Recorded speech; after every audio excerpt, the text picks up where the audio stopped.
الشيطان الرجيم بسم الله الرحمن الرحيم إذ قال موسى لآله إني آنست نارا سآتيكم منها بخبر أو آتيكم بشهاب قبس لعلكم تصطلون فلما جاءها نودي أن بورك من في النار ومن حولها وسبحان الله رب العالمين يا موسى إنه أنا الله العزيز الحكيم وألق عصاك فلما رآها تهتز كأنها جان ولا مدبرا ولم يعقب يا موسى لا تخف إني لا يخاف لدي المرسلون إلا من ظلم ثم بدل حسنا بعد سوء فإني غفور رحيم وأدخل يدك في جيبك تخرج بيضاء من غير سوء في 9 آيات إلى فرعون وقومه إنهم كانوا قوما فاسقين فلما جاءتهم آياتنا مبصرة قالوا هذا سحر مبين وجحدوا بها واستيقنتها أنفسهم ظلما وعلوا فانظر كيف كان عاقبة المفسدين صدق الله العظيم. سورہ نمل میں اللہ سبحانہ وتعالی اس قرآن مقدس کی عظمت و اہمیت اور اس کا ایسی جماعت کے لیے رہنما ہونا جو جماعت اس کو تسلیم کرنے والی ہے اور ان کے لیے اس قرآن مقدس کی تعلیمات پر عمل کر کے دنیا و آخرت میں کامیابی کی بشارت کا بیان کیا جانا اس کو ذکر فرمایا ہے۔ مزید اس کی تائید کے لیے اللہ سبحانہ وتعالی نے سورہ مبارکہ میں 4 واقعات ذکر کیے۔ سب سے پہلا واقعہ حضرت موسیٰ علیہ السلام کی زندگی کا وہ حصہ ذکر کی ہے جب انہیں اللہ سبحانہ وتعالی کی طرف سے نبوت کے مقام پر فائز کیا ہے اور اللہ کی ہدایات و تعلیمات لے کر وقت کے ظالم حکمران فرعون کی طرف جس نے اپنی قوم کو تباہی و بربادی کے دہانے پر پہنچا دیا، ظلم و زیادتی بدماشی کا جس نے نظام گرم کیا، جس نے اپنی قوم کو تقسیم کر رکھا، بدامنی، معاشی بدحالی، سیاسی طور پر ظلم و زیادتی، یہ سب اس کی سیاست کا حصہ تھا، فسادی تھا۔ قرآن نے یہاں اس کا ذکر کیا، فانظر کیف کان عاقبۃ المفسدین، فسادیوں کا انجام کیا ہوا اس پر ذرا غور و فکر کرو۔ دنیا میں جب بھی کوئی قوم، کوئی حکمران فساد فی الارض کا ارتکاب کرتا ہے تو دنیا میں بھی تباہی و بربادی سے دوچار کیا جاتا ہے اور آخرت میں بھی اس کا انجام اسی طرح ہوتا ہے، اس سے بدتر ہوتا ہے۔ اس حوالے سے اللہ سبحانہ وتعالی نے موسیٰ علیہ السلام کے واقعے کو بیان کرتے ہوئے فرمایا اذ قال موسیٰ لأہلہ، یہ واقعہ اس سے پہلے اس کے ماقبل سورہ شعراء میں بھی گزر چکا ہے، سورہ طٰہٰ میں بھی گزر چکا ہے، سورہ اعراف میں بھی بیان ہوا ہے۔ اللہ سبحانہ وتعالی ایک واقعے سے مختلف مواقع میں اس کی مختلف حصے ذکر کر کے اس سے استشہاد کر کے بات سمجھانے کے لیے اس کو بطور دلیل کے پیش کرتے ہیں۔ یہاں بھی پورا تفصیلی واقعہ مذکور نہیں ہے، اس کا ایک حصہ بیان کیا گیا ہے اور فرمایا کہ یاد کرو کہ جب موسیٰ علیہ السلام اپنے گھر والوں سے کہہ رہے تھے 10 سال موسیٰ علیہ السلام مدین میں حضرت شعیب علیہ السلام کے پاس گزارے اور وہیں ان کی شادی ہوئی۔ اب 10 سال کے بعد وہ مصر کو روانہ ہوئے ہیں۔ راستہ میں طور پہاڑ پر تورات میں اس مقام کو حورب کہا گیا ہے، جہاں پر روم کے ایک حکمران قسطنطین نے ایک مسجد بھی بطور یادگار کی تعمیر کی جو اب بھی ہے۔ یہاں پر موسیٰ علیہ السلام اپنے گھر والوں کے ساتھ رات کو قیام کی، سخت سردی ہے۔ اس سردی میں ظاہر ہے ہوا چل رہی ہے، بارش بھی کچھ ہو رہی ہے۔ اب ایسے موقع پر ایک مسافر جو ہے اس کو دو چیزوں کی ضرورت ہوتی ہے، ایک تو آگ کی، بچے ساتھ ہوں خاص طور پر تو آگ کے ذریعے سے انسان اپنی اس سردی کو دور کرتا ہے۔ دوسری رہنمائی کی کہ میری منزل جو ہے اگر اسے معلوم نہ ہو تو وہ اپنی اس منزل کے لیے کسی سے رہنمائی لیتا ہے۔ موسیٰ علیہ السلام اپنے گھر والوں کے ساتھ وہاں تشریف فرما ہے کہ انہیں دور سے ایک روشنی اور نور نظر آیا۔ انہوں نے آگ محسوس کی اور یہ جانا کہ یہاں کوئی آبادی ہے، تو گھر والوں کو کہا کہ تم یہیں ٹھہرو، میں آگ دیکھ رہا ہوں، انی آنست نارا، بے شک میں نے آگ محسوس کی ہے، سآتیکم منہا بخبر، میں وہاں جا کر تمہارے پاس وہاں سے کوئی خبر لے کر آتا ہوں، راستے کے بارے میں معلومات لے کر آتا ہوں۔ او آتیکم بشہاب قبس لعلکم تصطلون، یا میں تمہارے پاس ایک جلتا ہوا شعلہ، شہاب آگ کا شعلہ جو جل رہا ہو جس سے روشنی حاصل کی جا رہی، قبس ایسا شعلہ جس سے مزید آگ کو سلگایا جاتا ہے، یعنی وہاں کوئی آگ کا شعلہ ہوگا تو میں اس سے کوئی لکڑی کو سلگا کر لے آؤں گا اور اس سے ہم آگ یہاں جلا کر کیا کریں گے، تصطلون، تاکہ تم اس سے آگ تاپو، اس سے گرمائش حاصل کرو۔ یہ گھر والوں کو کہہ کر موسیٰ علیہ السلام اس آگ کی سمت طور مقام پر، جس کو آج کل حرم کہا جاتا ہے، وہاں تشریف لے گئے۔ فلما جاء، جب موسیٰ علیہ السلام وہاں پہنچے تو انہوں نے عجیب صورتحال وہاں دیکھی۔ ایک درخت ہے اور اس درخت کے اندر سے شعاعیں پھوٹ رہی، نور کی لپٹیں نکل رہی۔ حضرت موسیٰ علیہ السلام نے ایسی روشنی کبھی پہلے دیکھی ہی نہیں تھی۔ آگ ظاہر ہے اس کی تپش بھی ہوتی ہے، اس کا دھواں بھی ہوتا ہے، نہ اس کا دھواں ہے نہ تپش ہے، لیکن ایک نور ہے، ایک روشنی۔ مثال کے طور پر یوں کہہ سکتے ہیں جیسے بلب چمک رہا ہے، روشنی پھینک رہا ہے، اس طرح وہ درخت گویا کہ پورا روشن ہے اور اس سے نور نکل رہا ہے۔ اور موسیٰ علیہ السلام اس کو بڑی حیرانگی کے ساتھ دیکھ رہے ہیں کہ اسی درخت کے اندر سے آواز آتی ہے، انگوری کمن فی النار ومن حولہا، کہ بابرکت ہے وہ ذات جو اس آگ میں، یہ آگ نہیں، یہ اس کے اندر جو نور ہے، اس آگ کے اندر جو ذات جس کی ایک تجلی کی ایک کوئی معمولی کرن ہے، وہ بڑی بابرکت ذات ہے، اور اس نے اس درخت کو روشن کر رکھا ہے اس کے اس نور کی کرن نے، اور اس کو بھی ومن حولہ، اور اس کے ارد گرد کی جگہ کو بھی روشن کر رکھا ہے، علاقہ روشن کر۔ اب اس پر بظاہر انسان کا خیال جاتا ہے اللہ کی محدودیت کی طرف یا قیود کی طرف، کہ اللہ کی ذات کسی حصے میں مقید ہو سکتی ہے یا محدود ہو سکتی ہے، اس لیے اس تخیل کو یا اس اشکال کو دور کرنے کے لیے اللہ نے آگے ایک لفظ بیان کیا، وَسُبْحَانَ اللَّهِ رَبِّ الْعَالَمِينَ، وہ ذات کسی سمت سے، کسی قید سے، کسی حد بندی سے بڑی پاک ہے، وہ تو رب العالمین ہے، وہ اللہ رب العالمین ہے۔ اس نے تو ایک اپنی معمولی سی کوئی کرن تجلی کی اور نور کی اس درخت کے اوپر ڈالی تو وہ درخت کیا تھا، چمک رہا ہے، اس سے نور کی لپٹیں نکل رہی تھی، اور فرمایا یا موسیٰ، اس کے اندر سے آواز آئی، اے موسیٰ انہ انا اللہ رب العالمین، بے شک یہ میں ہوں اللہ،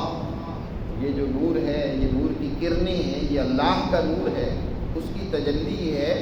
میں ہی اللہ ہوں، العزیز الحکیم، زبردست عزت والا، الحکیم، حکمت و دانائی کا مالک، میں اللہ ہوں۔ اب موسیٰ علیہ السلام متوجہ ہوئے، بڑے اللہ سبحانہ و تعالیٰ نے سب سے پہلے موسیٰ علیہ السلام کو معجزہ عطا فرمایا، وہ طاقت و قوت عطا فرمائی جس کے ذریعے سے وہ وقت کے فرعون کا مقابلہ کر سکتے ہیں۔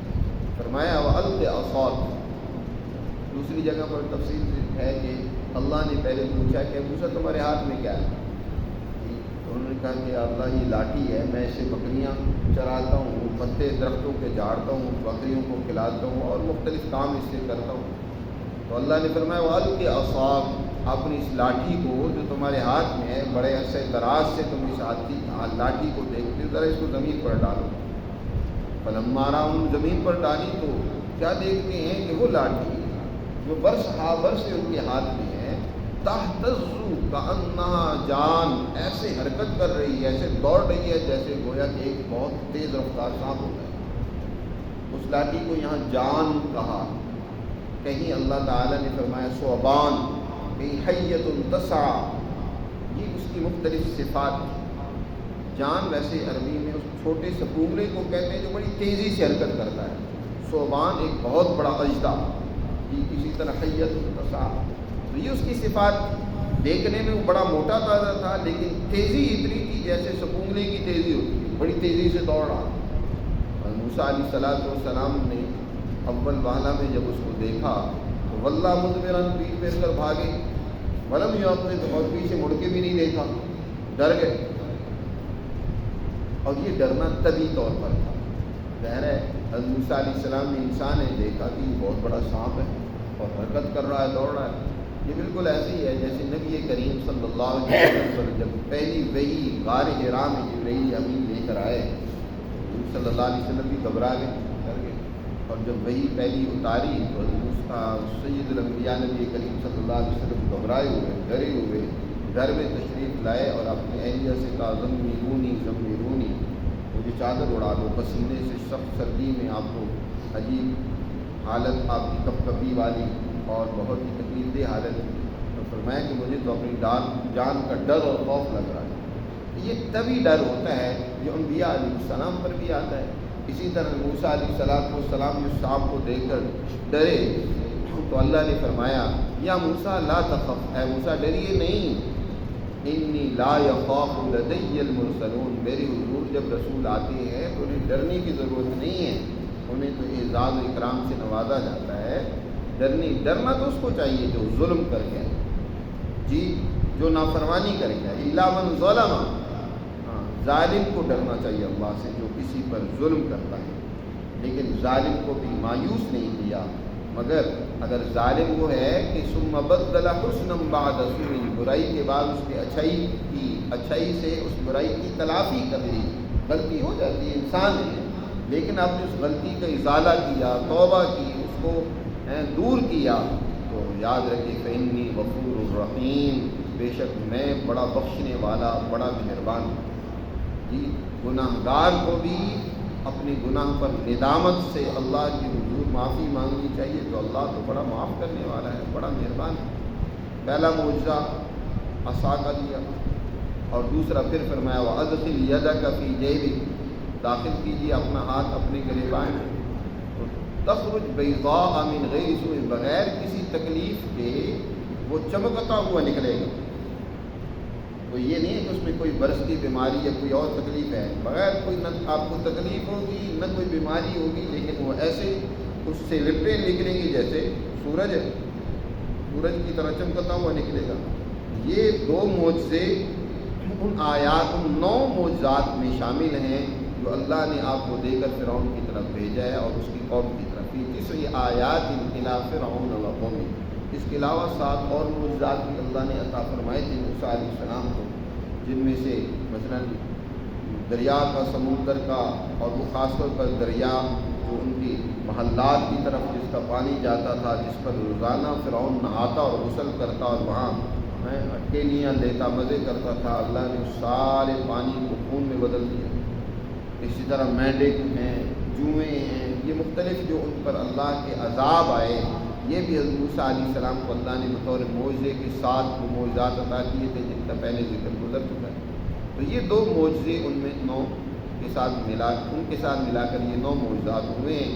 ان کے ساتھ فرعون اور اس کی قوم کی طرف جاؤ، انہم کانوا قوما فاسقین، بے شک وہ ایسی قوم ہے جو اللہ کے قانون کو توڑنے والی ہے۔ فلما جاءتهم آیاتنا مبصرۃ، جب اور حضرت موسیٰ علیہ السلام ان معجزات کے ساتھ، ہماری آیات کے ساتھ جب ان کے پاس آئے، فرعونیوں کے پاس، مبصرۃ، اور انہوں نے اس کو دیکھا، واضح طور پر دیکھا ہماری آیات کو کہ اللہ کی یہ معجزات ہیں، تو بجائے ان کو تسلیم کرنے کے ماننے کے، کیا کہنے لگے ھذا سحر مبین، یہ تو کھلا جادو ہے۔ وجحدوا بها، اور انہوں نے ان معجزات کا اور موسیٰ علیہ السلام کی اس دعوت کا انکار کر دیا۔ موسیٰ علیہ السلام نے اپنی قوم کی آزادی کا مطالبہ رکھا، انہوں نے انکار کر دیا۔ اور وَاسْتَيْقَنَتْهَا أَنفُسُهُمْ، یہ انکار محض ظلم، تکبر، فرعونیت کی وجہ سے، وگرنہ ان کے دلوں نے یقین کر لیا تھا کہ موسیٰ علیہ السلام واقعی اللہ کے رسول ہیں۔ وَاسْتَيْقَنَتْهَا أَنفُسُهُمْ، یقین کر لیا تھا ان کے دل اس بات کی گواہی دے رہے تھے، کیونکہ وہ یہ معجزات تھے، جادو نہیں تھا۔ جادو انہوں نے، جادوگروں نے اس کو جادو قرار دے کر اس کے مقابلے کی کوشش کی ہے، لیکن ناکام اور عاجز ہے۔ فرعون کے دربار میں بھی جادوگر موجود تھے، وہ موسیٰ علیہ السلام کی نقل اتار کر کچھ چھوٹا موٹا جادو کرتے ہیں۔ فرعون کہتا ہے اس کا توڑ کرو، یہ جو جادو ہوا ہے، لیکن ان کے پاس کوئی توڑ نہیں ہے اس کا۔ وہ فرعون کا جو ہے وہ محل کے آنے والی نہر، پانی سارا خون بن گیا۔ ہم کہا کہ اس کو واپس اثر حالت میں لے کر جاؤ، کہا ہمارے پاس اس کی طاقت ہی نہیں ہے۔ تو وہ صرف نقل کرتے ہیں چھوٹی موٹی، جیسے کہ انہوں نے موسیٰ علیہ السلام کے مقابلے میں آنے والے جادوگروں نے زیادہ سے زیادہ نقل یہ کی کہ رسی لاٹھیاں ڈال کر جادو کے زور پر انہوں نے سانپ بنا لیے، لیکن وہ مقابلہ کر سکتے موسیٰ علیہ السلام کا، اس کی کوئی طاقت و ہمت نہیں تھی۔ تو انہیں یقین ہو گیا تھا کہ یہ کوئی انسانی طاقت و قوت نہیں ہے، وَاسْتَيْقَنَتْهَا أَنفُسُهُمْ، یہ خدائی طاقت و قوت ہے، اور انہیں یقین ہو گیا تھا، لیکن پھر بھی انکار کیا۔ کیوں؟ ظلم و علوا، قرآن نے یہاں دو لفظ ذکر کیے ہیں، وہاں ظلم، بدماشی کی بنیاد پر، اور تکبر و غرور کی بنیاد پر، دنیاوی مفادات کی خاطر۔ بہت ساری ایسی اچھائیاں ہوتی ہیں، سچائیاں ہوتی ہیں کہ انسان کا ضمیر ان کو تسلیم کر رہا ہوتا ہے، لیکن غرور، تکبر یا دنیا کا مفاد ان کو قبول کرنے سے وہ روک دیتے ہیں۔ حالانکہ دل مان رہے ہوتے ہیں کہ بات صحیح کیا ہے، درست کیا ہے، لیکن وہ مفاد پرستی جو ہے، تکبر و غرور جو ہے، وہ اس سچائی کو قبول کرنے سے رکاوٹ بن جاتی ہے۔ پھر دیکھ ایسے لوگوں کا انجام کیا ہوا، جھوٹے لوگ انجام کار پھر ناکام ہو، فسادی لوگ آخر کار تباہ و برباد ہو۔ فرمایا فانظر کیف کان عاقبۃ المفسدین، دیکھیے پھر کیسا انجام ہوا فسادی لوگوں کا۔ تو اس طریقے سے اللہ سبحانہ و تعالی نے موسیٰ علیہ السلام کے اس واقعے کو ذکر کر کے اس حقیقت کو بیان کر دیا کہ جو بھی فسادی ہوں گے، جو بھی اپنے قوم پر ظلم و زیادتی کریں گے، جو اپنی قوم کے اندر بدامنی اور انتشار اور افتراق پیدا کریں گے، نتیجتاً وہ تباہ و برباد، دنیا میں بھی اللہ کا قانون ہے، ان کے لیے تباہی ہے، اور آخرت میں بھی ان کے لیے جہنم ہے۔ اللہ ہمیں سمجھ نصیب فرمائے اور اپنے احکامات پر عمل کی